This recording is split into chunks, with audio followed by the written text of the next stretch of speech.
शग्गर TV madda odeeffannoo haaraa chaanaalii keenya subscribe like share fi comment gochuun maatii keenya ta'a. Shaggar TV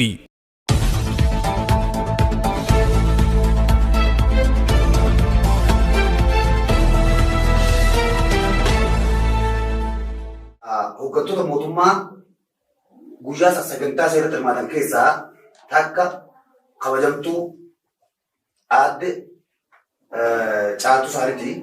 Caaltuu Saanii ministeera konistiraakshiniitii fi misooma magaalawwaniiti. Sagantaa san gubbaa irra jirti. Sagantaa san gubbaatti namoota haasaa taasisan keessaa takka.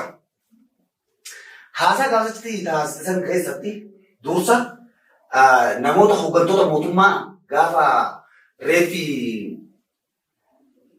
Soora Jaarraa Abbaa Gadaa Yemen irraa Itoophiyaa dhufuu deemu dorgomu san warra dhugasa'itti dura Mahammad Qopheen sirriitti mufadhee turee jireenya. Ishiin immoo haasaa ishee dursitee maal goote adeera kiyya jettee yaabdi. Jaalala ishiin kabaja ishiin ulfina ishiin Mahammad Qopheetti qabdu adeera kiyya obboleessa kiyya jabaa kiyya jettee yaabdi. Warra gaafas itti mufattillee dhiifama godhii fi itti raarii jettee afoolaa godhii afuutullaa jedhii jettee dhiifama godhii fi araaramii fi jechaadha. Achirraa eegalte abbaa kiyya adeera kiyyatti Mahammad Qopheetti kabajaa ulfina ishii qabduuf jechaadha. Goota ofii osoo inni lubbuun jiruu kabajuu qabnaa kan jedhan. Lammata guyyaa isa yoo yaadatte amma reefu sooressa hoggaatiif tubeettaa sammuu keessaan adeemaa ture. Kan qabeenya ofiitiin sooressi jaarraa Abbaa Gadaa akka Yemen irraa reeffi isaa galu taasise. Yaadataa Jundiidha. Aankii sooressa jiru kana dubbatanii kennaniifi turan. Sankaatee nuyi irra fudhanne fudhachuusaa inni manuudhaa fudhachuusaa dhagaa kayetoo Mahammad Gareessuu lafa ol kayetoo jettee jaatuun san harka waliin dhukkutee sagantaa seeratti uummanni har'a sooressa nu jedhamaa jechaa yaadataa illee. Mataa uummataati. Karaa danda'uun karaa qabeenya qabuun hawaasaa irratti deebinee jechaadha. Kanaaf mataa nu ta'e illee sa'illee nu beeku sa'illee mirkaneessitee jechaadha. Garuu gisee isa mirkaneessu maal jettee jecha baay'ee na ajaa'iba. Maqaa kana fudhattee akka paartii sii kenne beekadutti akka Oromoo sii kenne akka saba Oromoo irratti walii gallee sii kenne malee akka paartiitti beektee jechaadha. Sa'illee ammallee daawwattoonni fi dhaggeeffattoonni keenya kan hubachuu qaban akka carraa viidiyoo adda addaa mummuree ta'uu namoonni dhiyeessuu danda'anii nuti warra sagantaa qaamana jiru. Caaltuun maqaa sooressa Oromoo gaafas waltajjii isa gubbaarratti yaadataadhaaf kenne nurraa fudhachuu kee hawaasa kaanirraa fudhachuu kee kaayitii ol jedhiitii nu mirkaneessi jetteeni malee dhugaa akkuma ishiin jette akka paartiitti maqaa godhatti immoo goomee boru paartii yaadataa kenne eetu akka waan biraa keessa galchine asuma hubachuu qabanii jechuu barbaadee gaanii. Inni biraa warra har'aa gaaffii siyaasaa ta'u gaaffii adda addaa gaafachaa jiraniif rabbii sammuu silaa deebisettee du'aa eegooteeti. Sana bal'inaan keessa yeroo barbaadu garuu jechi baay'ee na ajaa'iba tokko goowwan hirna qofa laallatee yaadatte gamni garuu waan argate qabateeti bakka hirna isaa itti guuttataatti. Dhugaa irra caalan karaa jireenya hawaasummaattis haa ta'u, karaa jireenya diinagdeettis haa ta'u, karaa jireenya haala siyaasaattis haa ta'u. Umurii kee argeetu waan ani argu beektaa yeroo hunda neegatiifa yookaan immoo waan hir'uu sammichaa laala, waan hir'uu sun qofa. Bakkuma isa laalati waan guddaa of harkaa qabnu immoo gannee deemna. Kana siyaasa keessatti hedduu agarreetu. Waan guddaa tokko of harkaa qabnu sana gubbaarra ejjennee kaafte xiqqoo san ittiin masakannee fudhachuurra as deeffachuurra xiqqoo san laalati guddaa of harkaa qabnu gannee deemna jechaadha. Kun ta'uu hin qabu ergaa jala dabarsite. Egaa atis gaafsan sagantaa sana wajjuma ture haasaa haalee teessee dhaggeeffachaa turte qaama qalbiin. Mee haasaa isa irraa ati kan ofii keetti dhageechi yoo jiraate. Jira sirriitti jira. Beenuun adde caaltuu isaanii haasaa hedduu qalbii na dhoore baay'ee isheerraa dhaga'eera. Isaanirraa hin jenne yaani kun caaltuu illee sagantaa kana kan dhaggeeffatu taate isaanirraa siin jenne maaliif jennaan ati obboleetti kiyya waan taateef. Isin illee dhaamsi isin ittiin jalqabdu waltajjisan gaafa jalqabdu elaa ani intala Oromooti jette. Si galee? Oromoo ani keessatti guddadhe keessatti Oromoon isin namaan hin jiru. Yoo si jaallate ati siin jedha Oromoon jette. Perfect. Waanuma dhugaa. Anillee tokkoffaa kuni maali beektaa? Ofitti si maxxansuu isaati. Kama haadha kee, abbaa kee akkas jettaa miti maaliif ofitti fudhachuu kee hankee wanta ta'eef tarii hannamaa yoo ta'e akka biraatti waamuu dandeessa.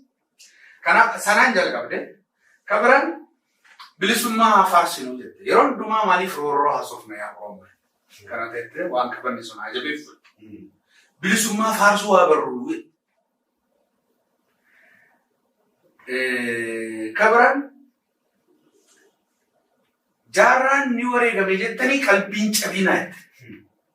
Jaarraan kiiloo 4 keessa jiraa jette. Kun dhaamsa guddaa ture ana. Maal jechuudha kuni gaafa laalu dubbii kana keessa gaafa laalu dhoosee dhukasaa gaafa laalu jechuudha. Dubbii kana dhoosee dhukasaa gaafa laalu akkuma reefu dubbanne mul'anni jaarraa maal ture? Mul'anni jaarraa gabrummaa keessaa bahee Oromoon bakka isaaf malutti biyya isaa irratti bakka isaaf malutti ni qabataa. Kan mul'ata kana argeera jaarraa. Nama jechuun foonsaa miti. Foon keenya biyyoo hundi keenya kanaa beeku. Nama jechuun ilaalcha isaati. Mul'ata isaati. Kaayyoo isaati. Cichooma isaati. Gootummaa isaati. Gocha isaati. Waan inni saba isaaf godhee darbe isatu hafa isatu jiraata. Mul'ata isaatu jiraata. Mul'ata isaa inni yoo bakkaan ga'uu baate dhalootatu bakkaan geessisa yoo inni nama haqaate. Yoo inni nama dhugaate. Kaayyoon sun kaayyoo daandii sirrii irra jiru yoo ta'e dhalootatu bakka bu'u. Kaayyoon hin du'u. Kaayyoon jiraata. Jaarraan bara bara ni jiraata dhuga. Ani kana nan amana. Jannata ni jiraata dhuga. Lafarras Oromoo keessa ni jiraata. Anaafsi keessa illee ni jira kun. Dhiiga keenyatti makamee afura keenyatti makamee jira. Kanaaf asirratti waan tokko yaadachuu barbaada. Si yaadachiisuu barbaada. Of course gara boodaatti kaasna. Garuu jaarraa wajjin waan walitti dhufuuf kaasna. Jaarraan abbaa mul'ataati gaafa jennu qeerroo ganamaa kan jedhu tokko hin beektaatis qabsaa tokko. Qeerroo ganamaa. Yaaduma jecha qeerroo jedhu kana pilaanii jaarraa ture. Mul'ata jaarraa ture sunis. Kun waggaa 50 ture. Waggaa 50 ture. Akkamiin gufate waan sun jala? Cinaatiin inni qeerroo ganamaa jedhee gaafa jalqabu kaayyoon isaa Oromoon hundumtuu dargaggeessi Oromoo hundumtuu barnoonni bilisummaa boodhaa jedhee jalqabee jira. Kanaafuu Oromoon hundi waa'ee barumsaa, waa'ee daldalachuu, waa'ee naggadachuu kana hunda lafa kaa'ati bilisummaaf ka'a biyya irratti yoo biyyi jiraatu. Achi booda barumsi, achi booda naggadachuun jedha jaarraa. Inni qeerroo jedhu sun ka jaarraa turedha. Waan biraatti miti kan kaasuu barbaada. Mul'anni jaarraa sun immoo har'a qeerroon waggaa 50 booda eddenni mul'ata kana argee kaatuu anuu hundi keenya yoo keessatti hirmaanne daarektoroonni keenya kaameraameniin keenya hundi kan itti hirmaate Oromoon marti keessaa qooda qabu. Sii galee garaagarummaa dhaaba siyaasaa malee, garaagarummaa godinaa malee, garaagarummaa amantii malee Oromoon marti mul'ata jaarraa gaafas ture san waggaa 50 booda bifa qindaa'een gartee milkeessee injifatees injifannoo argatee milkaa'ee kiiloo 4 keessa jira moo jira. Kanaafuu mul'anni jaarraa har'as ni jira jechuudha. Shakkii tokko malee boru sitti fufa Elaa Zalaalam itti fufa. Waan qoyka waan caaltuun jette. Sigaleera waan caaltuun jette. Dhugaadhaadha tokko. Haasaa caaltuu keessaa kan irra hin dabramne tokko jira sa'aatiin kee jiru ta'e.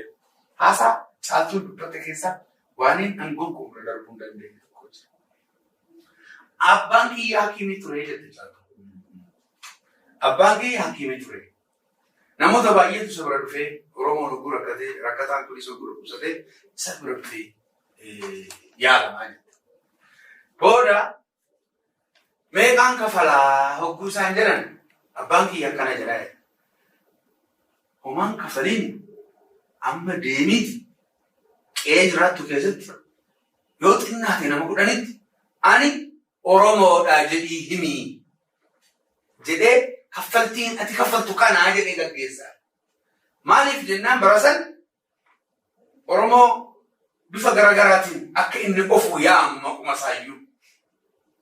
saayyuu. Eenyummaa isaanis taappeellaa garagaraa nutti maxxansaa waan turaniif. Isa sanaaf jecha ani Oromoo jechuma jedhuyyuu barsiisuuf qabsaa'ota akka sooressa jaarraa abbaa gadaatti yeroo baay'ee itti fudhateera. Kanaaf wanni isheen dubbattee keessaa kan impression godhe kan magaalaa. Dhugaadhaa amma dubbii kee gara wal qabatee yaadillee waan yaadachiistee galatuuf. Dhimma abbaa ishee wal qabatee haasa'e ishiin haasoftu suni achi gubbaarraa immoo yaada biraa kan tokko jira beektaa itti haasite yoo yaadatte. Anis akka carraa ta'ee naannoo sanniin beekaa ganda isaa hin beekaa. Haasaa kana beektaa abbaan ishii qabsoo Oromoo keessatti gaafa duraa san Oromoon amantiidhaan gandaan yookaan immoo maqaa biraatiin akka of waamu akka saba tokkootti Oromoo jedhee akka of hin waamne taasifamaa ture.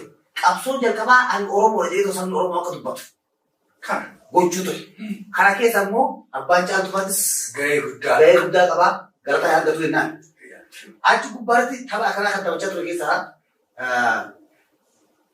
Haadhasaa Birullee namoota achitti hidhamee ture ni beektaa. Haadha qoraanii, haadha harree, haadha aannanii nama jechaa ture. Ati haadha qoraaniiti miti. Ati haadha harreeti miti. Haadha dhiirati. Dhiiraati haadha gootaati. Yoo ati hoolaa gurgurachuuf gabaa akka geessu taate haadha hoolaa dheessu waamuu hin qabamu haadha dhiirati. Jedhee tana barsiisaa ture. Abbaan caaltuufaan immoo ati Oromoo ofii jedhe amantiin kee kan musliimati dhugaa. Ati sabni kee Oromoodha Oromoo ofii jedhee maalaa asirraa barbaadeeti karaa sadii karaa adda addaati Oromoon eenyummaa ofii akka sabni gubbaatu gochaa turan. Kanaaf zeeroorraa ka'ee iskiraachirraa ka'ee Oromoon kiiloo afur seenee dhugaa dubbachuuf kiiloo afurtu dhugaadha. Maaliif waan qabannu qabannee waan dhabne itti guuttachuu qabnaa sun asirratti irratti walii galuu qabnaa jecha qaamni qabeeyyuu. Inni biraa irratti walii galuu qabnaa biyyiin tuquun hin taatu. Inni biraa haguma ati Oromoodhaa Oromoo jedhee of waamee jedhamee itti muudhafuuf turame san itti aansee immoo ati gabrummaa jala jirtaa jedhanii itti muuf yeroo fudhate. Ammoo lakkee ati bilisoomtattaa gaaffii tokko tafe malee jedhee itti muudhafillee yeroo fudhachaa jira. Kun yeroo fudhachuun qabuudhaa erga dhaabsitee beektaa. Kanas jaarraa miti caaltu dubbate. Haasaa jecha kana jaarraatu dura dubbate Oromoo har'a Oromoo jennee of barsiisaa jiru. Barsiisuuf yeroo nutti fudhatee gabrummaa jala yeroo fudhate yoo bilisummaan dhuftellee bilisoomtota jennee itti yeroo nutti fudhata uummata kanaa jedhee dubbachaa ture. Har'allee waasantu jira.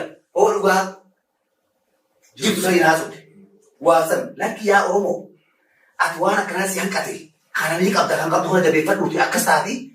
Dhaamsa mataa ijaa dhaamsii barbaada. Itti haasuudhaan haasoma isheen wal qabate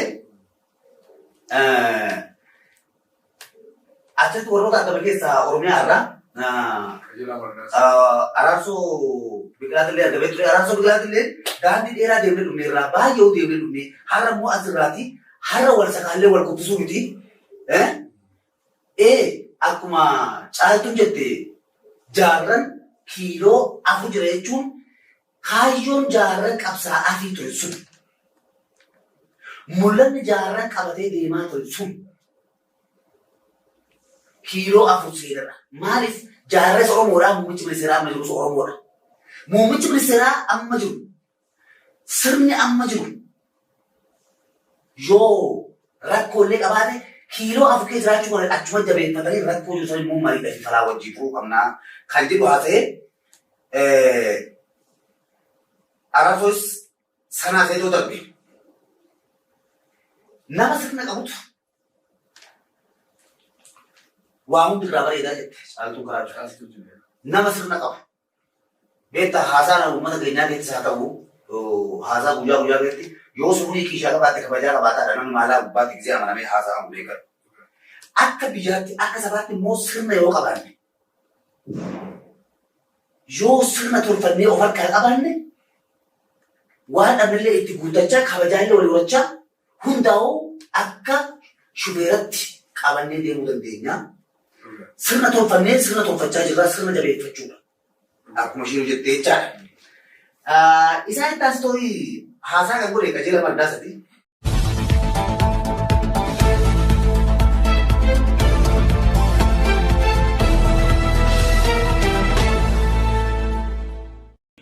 Shaggar TV madda odeeffannoo haaraa chaanaalii keenya sabskiraayib laayik sheerii fi koomantii gochuun maatii keenya ta'a.